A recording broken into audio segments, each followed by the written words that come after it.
All right. Good afternoon, everybody. Welcome to yet another interesting session of our 7-day webinar series on thyroid awareness. This series is being run by Vedayu in co-sponsorship with Jagrave, Harsh Pharma, and G's Breeze. Today we have with us Dr. Apurva Sandesh Gosavi. Dr. Apurva is a renowned gynecologist and obstetrician and has her own practice in Parel. She has over 10 years of experience and is also the medical officer in charge at BMC Maternity Home. I further understand that Dr. Apurva is frequently visited by several celebrities and aspiring models in her clinic, in addition to her erstwhile clientele. So please join me in welcoming Dr. Apurva Gosavi to the platform of Vedayu Online. I request her to commence her session. Over to you, Dr. Apurva. Good afternoon to a wonderful audience. I'm Dr. Apurva Sandesh Gosavi and I'm currently working as a gynecologist. Since the topic of thyroid is really very vast, let us start with the lecture right away. See now, what do you think when you think of thyroid? You can think of big pouting eyes, swollen lips, swelling in the neck, swollen face, weight gain, slowing down of all the bodily processes, so on and so forth. But these are the symptoms which are developed if you don't treat it or if thyroid is left untreated for a long time, right? So the whole session of today will be detecting it early and treating it early so that you don't reach only to that level so that symptoms are shown. In earlier times, we have lost so many babies to stillbirth, abortion, preterm deliveries. Retrospectively, when evaluated, it was found that the mothers had increased thyroid hormone. So we lost the babies because the awareness was not there that it was because of thyroid. Now, in all the ANC period, antenatal screening of thyroid is a compulsory method which is used. You must have realized that when any lady gets pregnant, thyroid profile is done as a basic ANC checkup. But let us go to the basics now. What is a thyroid hormone? What is a thyroid gland? What are the functions? How is it important in pregnancy? The symptoms and typical phases of thyroid are not seen in most of the ladies who say that they are on thyroid medications or they are suffering from thyroid ailments. This is a progress which has happened because before those all phases or the symptoms develop, thyroid is detected at earlier level and it is treated at earlier level. So, what other functions that we will see? Uh, still why these people keep on saying that they are having thyroid and they are on treatment and medications and all that. Thyroid is a gland which is situated in the neck. It is an endocrine gland. To understand better what is the endocrine gland, let us take the example of this lecture only. Now I am sitting at one place, but the knowledge which is being secreted has it effects on all the clientele which are sitting at distant places. So whatever is secreted at one place has its effects all over the body. That is what endocrine gland is perfectly about. It is a ductless gland and the secretions are directly secreted in the bloodstream. So it has a vast effect all over the body. So endocrine glands are called as ductless glands, which secrete enzymes or hormones, which have multifaceted effects all over the body as they are secreted directly into the bloodstream. Major function of the thyroid gland is that it regulates the metabolism of each and every cell of the body, each and every cell of each and every organ system. So to understand what is a metabolism, let us take an example of the computer. Now this is very basic and I am not very expert. There is something called as IPO process in the computer. This I have learned from a 7-year-old kid through his syllabus. So IPO process is input, processing and output, right? So basically food nutrients are the input which are processed and converted to energy which is used up by the cell. That is the output. So the whole processing which is there, it is controlled by the thyroid. How much nutrients to come, how much processing is to be done, how much oxygen and energy is to be produced, that all is controlled by the thyroid. And this is done for each and every cell of the body, for each and every organ and the organ system. The conversion of the nutrients to energy for working of the body function is to be done for each and every cell and every organ. So it is rightly said that it might be the brain, the breathing, the weight, the skin, the body temperature, all are at the mercy of the thyroid. So now you must have realized how important this organ is. Now let us see what are thyroid hormones. They are T3 and T4 in very general terms. T4 is converted to active form T3, which regulates all other body functions. as told earlier. Now, for any player to act well, we'll take an example of a sports person, player to act well, it requires a good coach, okay, or a motivator, which we can also call as a stimulator to stimulate it. So to stimulate all these thyroid hormones, we require something called as thyroid stimulating hormone. It is secreted by the pituitary gland.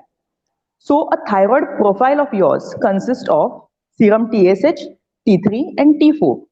But some of the T3 and T4 hormone is bound to the protein, which is not active for usage or for utilization.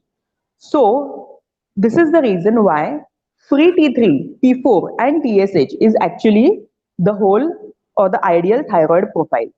It increases the cost of testing, but this is the ideal. Just keep that in mind. We will come to what can be the most cost effective later. Okay, so this is used to evaluate thyroid profile. As we know in sports, if the stimulator or motivator or the coach, what we say, is yelling, shouting, screaming, come on, that means that the player is not acting well. Okay, and if he's cool, calm, alert, happy, staying at one place, it means that the player is acting very well. So when free T3, T4 hormones or T3, T4 hormones are acting very well, okay, they are at optimal level or they are acting very well, then serum TSH will be at a lower levels. If they are free T3, T4 is at a lower level, then serum TSH will be at a higher level. After understanding this basics, let us go to the next slide where we will discuss what happens in pregnancy. Now let us see what happens in pregnancy. This is a trimester wise breakup. Trimester is breaking up the 9 months of pregnancy into 3 months, 3 to 6 months, and 6 to 9 months. That is breaking it up into 3 months. Okay. So in the earlier part of the pregnancy, there is a surge in something called as HCG, which is a pregnancy hormone. That is human chorionic gonadotrophic hormone. What it does is that it mimics the thyroid hormone. So it is closely related to TSH. It mimics the thyroid hormone and it can bind to the TSH receptors, so it activates the thyroid hormones. It releases more of T3, T4, T3 and T4. So if more T3 and T4 is released because of HCG, then TSH will be less because the players are acting very well. So the coach goes on a back seat and it is sitting quietly. That is, serum TSH levels will be low in early trimester of pregnancy. As you can see in this graph also, serum TSH, that is also called as thyrotropin, levels are low. HCG is high and free T3, free T4 level is slightly high. Okay, so in later part of pregnancy, what happens is HCG levels are decreased because placenta takes up and HCG levels are decreased. So all these effects revert back to normal and they slightly come to a normalized level.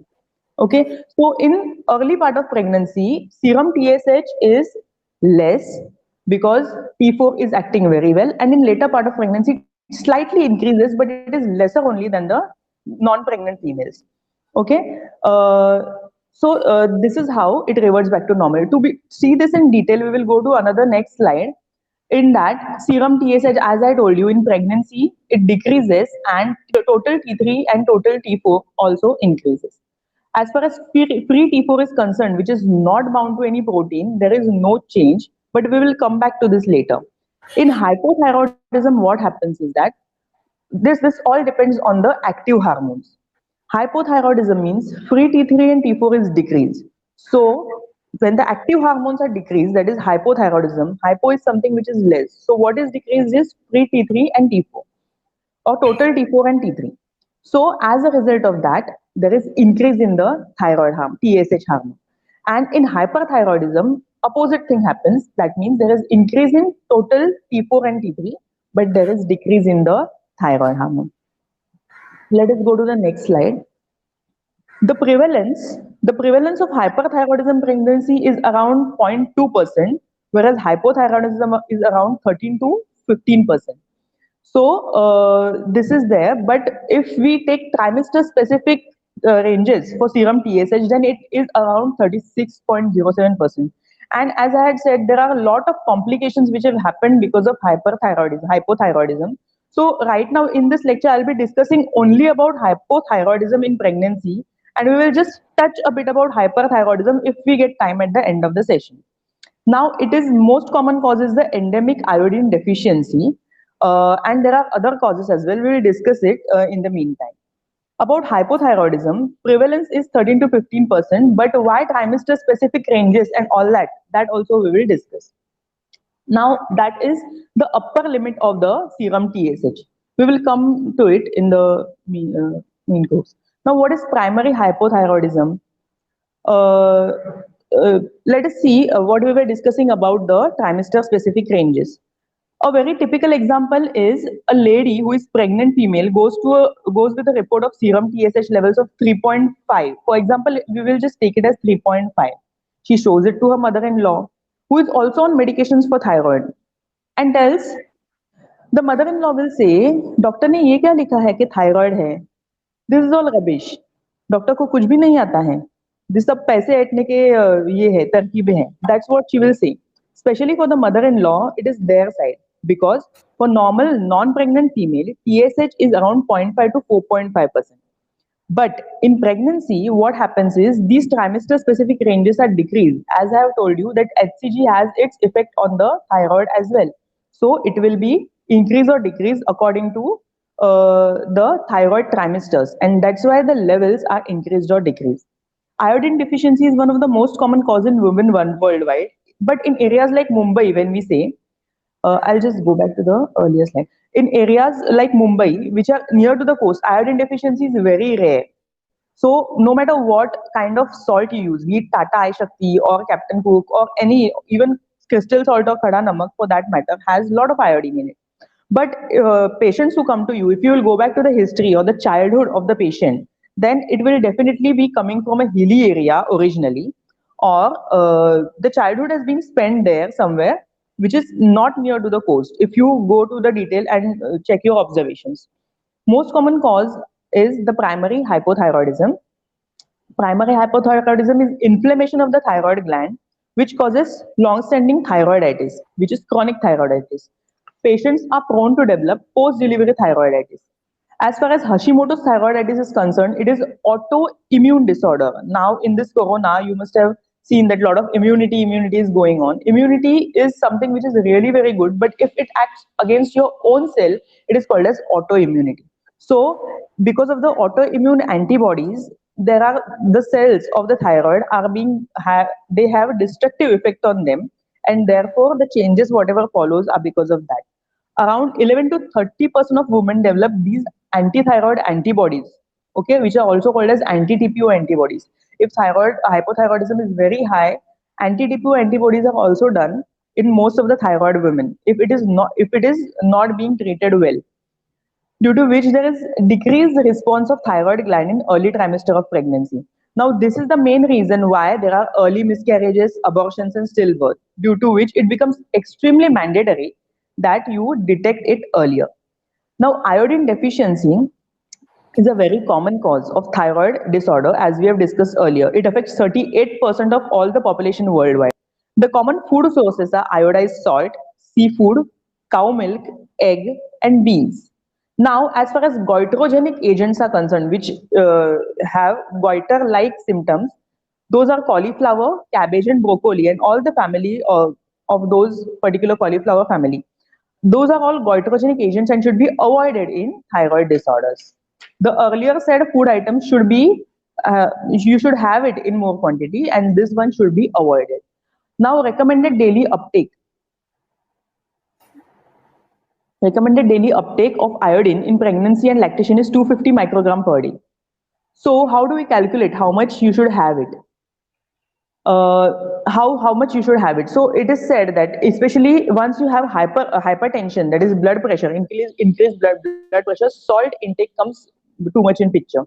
And in that salt intake, it is said that you should have 5 grams of salt per day, of iodized salt per day. Now that will suffice your requirement of 250 microgram per day of iodine. But as we see in Indian settings, lot of pickles and papads and all those things we have, so it goes much higher than that. But if you have to restrict it, it should be 5 grams per day. You can. This is the minimum requirement which is there, which intake which you should have. Now, what is subclinical hypothyroidism? Let us see. Subclinical hypothyroidism is said to be when free T4 and T3 are normal, but TSH is very high. That is, the coach or the motivator, stimulator is shouting high, but players are also playing very well. So this is something which can be which can distract you. That if TSH is high, then you might feel that T3 and T4 are not working very well or not very active, because this is more common in autoimmune diseases. Okay, it is described with symptoms of lower thyroid only, and it can cause decreased IQ in the children. Let us see now the symptoms of hypothyroidism. As we have seen that its effects on the metabolic process is there. So there is slowing down of all the metabolic processes in all the organs and the organ systems of the body. So it can lead to lethargy, fatigue, cold intolerance, weight gain, delayed relaxation of the tendon reflexes, slow movement, slow speech, constipation, cognitive dysfunction, decreased heart rate, and bradycardia. This is all the effects when IPO process, that is a processing part, is slowed down. Okay. Now, there is also hoarseness of voice, there is edema, puffiness of face, and eyebrow loss, periorbital edema, and enlargement of the tongue. Okay, I'll show you the facies of the same. This is the facies, typical facies which you have. There is also decreased hearing, menorrhagia, that is increased bleeding during menses, galactorrhea, myalgia, paresthesia, arthralgia, depression, and pubertal delay. Now, the opposites will happen when there is hyperthyroidism. That is, there will be decrease in menstruation. Okay, and all these processes which are there, the processing will be faster, and that's why the nutrients are utilized at a faster level. Okay, so symptoms which are enumerated earlier are shown in this picture, and you can have a look. Now, let us come to the part that how is it important in pregnancy and fetal outcomes? Why it becomes so important in pregnancy? Because the chances of bad pregnancy outcome is 3 times more in patients with impaired thyroid function than with a normal thyroid. The bad pregnancy and fetal outcomes are high fetal wastage in the form of abortion, stillbirth, and prematurity, decreased IQ, preeclampsia or increased BP in pregnancy, anemia, stillbirth, abruptio placentae, postpartum thyroiditis, low birth weight babies. So, how to pick up this early? Let us see that. How to pick up this early? Ideally, as we had discussed, free T3, T4, and TSH should be done for each and every patient. But because it is not cost effective, serum TSH is said to be done as a screening procedure. A screening procedure is said to be done in each and every patient, irrespective of she had thyroid or not had thyroid. Okay, so if you do serum TSH in all the patients and is done as a screening procedure, then as soon as she registers, there should be laboratory specific ranges which are available. So in this laboratory, these are the ranges which are available for first trimester, second trimester, and third trimester. But if they are not available, then you can take these as the trimester specific ranges. That is in first trimester, first 3 months, 2.5, in second and third trimester 3 is the upper limit. Okay, and as far as lower limit is concerned, to detect hyperthyroidism, it will be 0.1, 0.2, and 0.3 respectively in first, second, and third trimester. Now let us go to the next slide, which is these are might not be visible to you, but these are the American Thyroid Association guidelines for detection of or screening of thyroid, and it is recommended by American Thyroid Association that serum TSH can be used as detector for thyroid. Now let us go to the basic thyroid evaluation. So after we do T3 and T4 and TSH, this is how we detect initially, we can pick up the thyroid ailments. If TSH is normal and thyroid, that is T4 is also normal, it means you are in the black square in the middle, that is your euthyroid, that is all the thyroid functions are normal. Now we will see, forget about the secondary, only see the green and the red boxes. In the dark green box, if thyroid is high, that is TSH is high, and T4 is low, it means there is primary hypothyroidism. The active hormones are not acting well, and that's why TSH, the coach has to shout at the top of his voice, or the motivator or the stimulator has to shout at the top of his voice, and that's why TSH is very high. And if TSH is very low, it means that the players are acting very well. So T4 and T3 are very high, and TSH is low. So that is primary hyperthyroidism.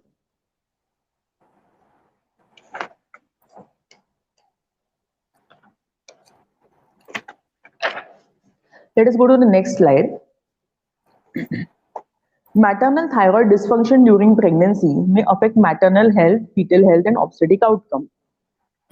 So, during early gestations, as we have seen, 20 to 50% TSH is suppressed due to steep increase in HCG, which can induce thyroidal secretion of T4 and T3. Therefore, maternal serum TSH actually does not provide a good indicator for control of thyroid dysfunction in the first trimester, unless you have trimester specific ranges, which we have just seen that how trimester specific ranges are calculated. Now, why iodine requirement is increased by 50%? That is, it's almost doubled. And not only thyroid, iodine, most of the nutrients requirement is doubled or tripled in pregnancy.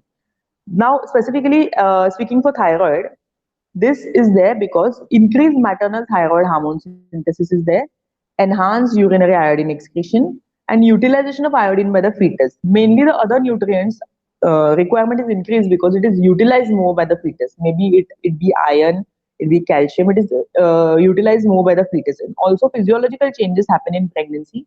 That's why most of the nutrients the requirement increases, and that's why iodine requirement also increases, and that's why that is the reason why there is more people are more prone to have thyroid dysfunctions during pregnancy. As we have seen, what is the most important screening test for evaluation? It is TSH only. Despite all the limitation, it is the best screening procedure for thyroid evaluation. Measurement of serum TSH is best screening procedure. However, levels of thyroid should be interpreted according to trimester specific range. If you find that TSH is out of range, then you do pre T3 and T4, and then only then this screening test becomes cost effective.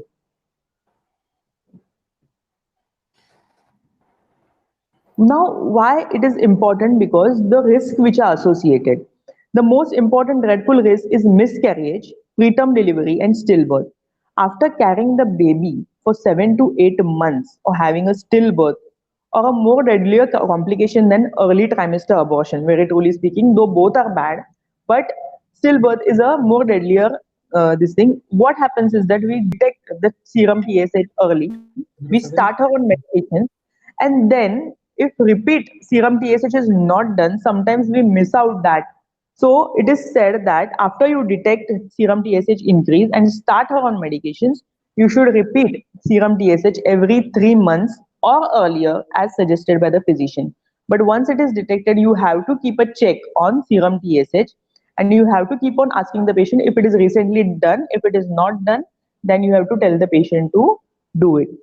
Also, there are other ways where thyroid screening. There are cases where thyroid screening was not done, and what we found that some kids who had low IQs, okay, and who are slow learners, or who are you can say backbenchers, not backbenchers because those are the most intelligent people nowadays. But with low IQs or slow learners, if retrospectively evaluated, their mothers were found to have thyroid disorder retrospectively. So then earlier, if you see in the earlier generation of your mothers or grandmothers, let us not go to that generation also. Even in your mother's generation, this was not done as a screening procedure. Now many tests have come which are done as screening procedure because we are detecting many things early and we are preventing many of the complications earlier. So if retrospectively you see that all these people, because these kids who are slow learners or low IQ, they don't come into picture of autism, they don't come into picture of mental retardation. The evaluation was not done. So right now, thyroid and awareness is the basic. This whole week is for thyroid awareness, and more the awareness, more the chances of prevention, more the chances of preventing any complications, and we will have better quality generation. That's what is the whole idea of putting this in place. Now, about the treatment part, yeah, and one more thing about subclinical hypothyroidism. As we have seen in the grid, low serum TSH is there, but free T3 and T4 are normal. Okay, so the coach is not acting well, but the players are also acting well. So this is subclinical hypothyroidism. So is treatment required for that? Then yes, definitely treatment is required for that too. In the first place, in most of the setups, like our setup is there where we see lots of patients, we see only TSH. Okay, we reflexly see only TSH. T3 and T4 are a secondary thing which we see. So if we see only TSH, then we treat only TSH. Free T3 and T4 doesn't come in picture for most of us. Until and unless you go to endocrinologist, then he will do all the profile like anti-DPO antibodies, that thyroperoxidase antibodies and all that. But if you treat only TSH, then and only then you will get the answer. That if TSH is high, I will reflexly treat the patient without seeing the free T3 and T4. Now, why it is important? Because treatment of subclinical hypothyroidism during pregnancy is associated with favorable maternal outcome. Though fetal outcome, neurocognitive development, and all that is not very clear. So, but whatever it is, you have one advantage of good maternal outcome. So it will directly reflect on the fetal outcome. Because if you can prevent abortion, if you can prevent miscarriage, if you can prevent stillbirth, then definitely it will benefit the baby too. So that's why if you see a increased serum TSH, you have to treat the patient then and there. Let us go to the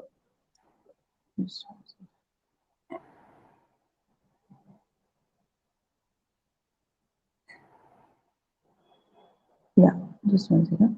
We do treat all the patients, as told earlier, to maintain a thyroid level of 2.5. As we told you that 2.5 in the first trimester, 3 in the second, and 3 in the third trimester. So, how do you treat these patients? So, once a patient comes to you, maybe with 3, with a thyroid level of serum TSH level of 3, then we start them with a minimal dose of 25 microgram of L-Thyroxine. Now, what is L-Thyroxine?